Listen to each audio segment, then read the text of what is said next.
Tout d'abord, nous tenons à adresser toutes nos sincères condoléances à la famille et aux proches de Marie-Louise Faure, dont nous imaginons la tristesse et la douleur suite à son décès brutal.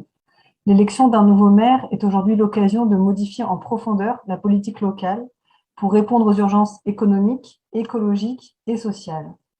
Or, à Sens, la majorité actuelle a mis en œuvre beaucoup d'actions de communication et d'affichage concernant ces enjeux prioritaires, sans pour autant passer des discours aux actes.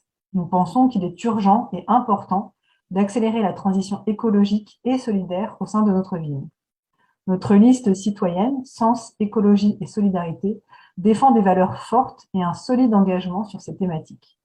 Les 120 propositions de notre programme donnent des pistes concrètes d'action à mettre en œuvre sur notre territoire afin de répondre aux défis écologiques, aux besoins de justice sociale et de démocratie participative. Nous voulons remettre les citoyens au cœur de leur cadre de vie et permettre aux acteurs de la société civile de s'engager pour un monde plus durable et équitable. Il est possible d'agir. Nos propositions sont réalisables puisque de nombreuses villes de taille similaire à Sens les mettent déjà en pratique avec succès. Depuis 2 ans, nous consacrons beaucoup de temps au plan façade qui correspond un petit peu à la politique menée par la majorité, c'est-à-dire faire de l'affichage. En effet, nous avons constaté à de nombreuses reprises les contradictions entre les grands discours et les actions réellement déployées. Par exemple, Sens a obtenu le label Ville amie des enfants, mais dans les faits, les écoles ne sont pas rénovées, ce qui entraîne un inconfort d'usage pour les enseignants et les enfants.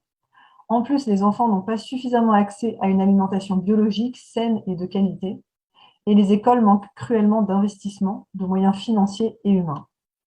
La ville affiche depuis peu la résilience du territoire et la transition écologique comme un axe prioritaire. Mais là aussi, en réalité, rien n'est fait pour développer l'autonomie alimentaire du territoire, le maraîchage biologique local, les alternatives à la voiture individuelle ou encore les économies d'énergie. 2 exemples de ces contradictions, la création de la zone commerciale d'Auchan à proximité immédiate des champs captants et le projet Panhard d'implantation d'une plateforme logistique au détriment de 40 hectares de terres agricoles avec une importante pollution sonore, visuelle et atmosphérique, entraînant également une perte de la biodiversité et une dégradation de la qualité de vie pour les riverains. Enfin, un dernier exemple du décalage entre ce qui est dit et ce qui est fait par la majorité.